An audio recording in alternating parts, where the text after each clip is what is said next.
మరియు యెహోవా దానికి పైగా నిలిచి, నేను నీ తండ్రి అయిన అబ్రహాము దేవుడను, ఇస్సాకు దేవుడైన యెహోవాను. నీవు పండుకొని ఉన్న ఈ భూమిని నీకును నీ సంతానమునకును ఇచ్చేదను. నీ సంతానము భూమి మీద లెక్కకు ఇసుక రేణువుల వలెను. నీవు పడమటి తట్టును, తూర్పు తట్టును, ఉత్తరపు తట్టును, దక్షిణపు తట్టును వ్యాపించెదవు. భూమి యొక్క వంశములన్నీ నీ మూలముగాను నీ సంతానం మూలముగాను ఆశీర్వదించబడును. ఈ వచనాన్ని ఆలోచించడానికి ఇంత నేపథ్యాన్ని మనం మాట్లాడుకోవాల్సి వచ్చింది. ఎందుకు దేవుడు యాకోబుకి ప్రత్యక్షమయ్యాడు అంటే, అబ్రహాముతో దేవుడు ఏ వాగ్దానం చేశాడో, ఇస్సాకుతో దేవుడు ఏ వాగ్దానం చేశాడో అదే వాగ్దానాన్ని యాకోబుకి మరోసారి జ్ఞాపకం చేయడానికి ప్రత్యక్షమయ్యాడు.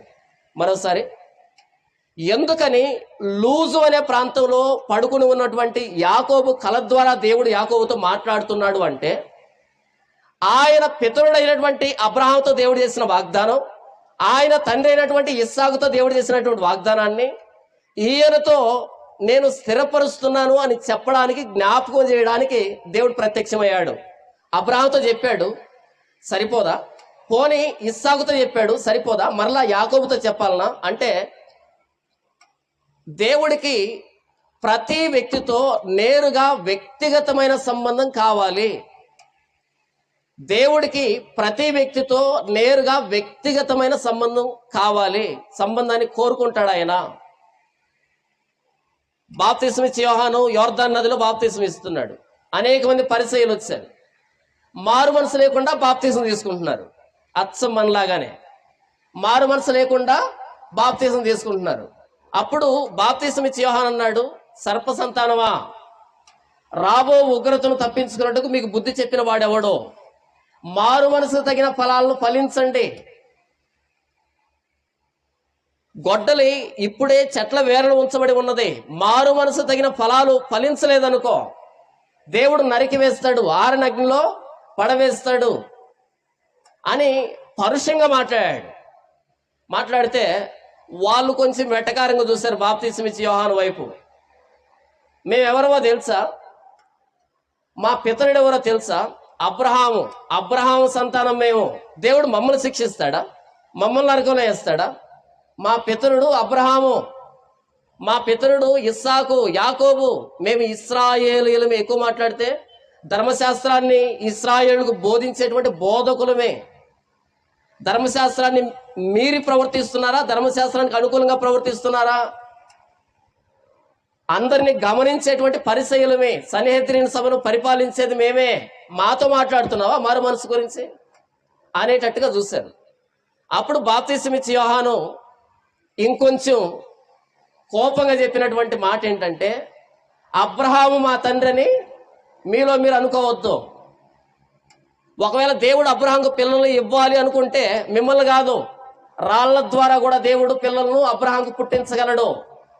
నీవు అబ్రహాం కుమారుడు అయినా, ఇస్సాకు కుమారుడు అయినా, యాకోబు కుమారుడు అయినా, ఎవరైనా సరే మారు మనసు లేకుండా పరలోక రాజ్యంలో ప్రవేశించడం అసాధ్యం. అబ్రహాం మాకు తండ్రి అని మీలో మీరు భ్రమపడవద్దు. మా నాన్న పాస్టరు, మేమే చర్చిని మెయింటైన్ చేసేది, మా నాన్న సంఘ పెద్ద, మేము 20 సంవత్సరాలు చేసుకొని నమ్ముకున్నాం, భ్రమలో బ్రతుకుతున్నారేమో. మనకి దేవునికి మధ్య నేరుగా సంబంధం లేకపోతే, అనుభవపూర్వకమైన సంబంధం లేకపోతే నువ్వు ఎవరివైనా సరే నరకానికే. అబ్రహాం మా తండ్రి అని అనుకోవద్దు. అబ్రహాము వరుసలో వచ్చినంత మాత్రం చేత, అబ్రహాము శరీరం ద్వారా పుట్టినంత మాత్రం చేత మీరు అబ్రహాం పిల్లలు కాదు. అబ్రహాము విశ్వాసులకు తండ్రి. అబ్రహాము శరీరం ద్వారా వచ్చిన వాళ్ళు అనేక మంది, ఎంతమంది నరకానికి వెళ్తూ ఉన్నారు. అబ్రహాం విశ్వాసంలో నుంచి పుట్టుకొని వస్తారే, విశ్వాసంలో అబ్రహాం పిల్లలు అవుతారే, వాళ్ళు పరలోకానికి వెళ్తారు.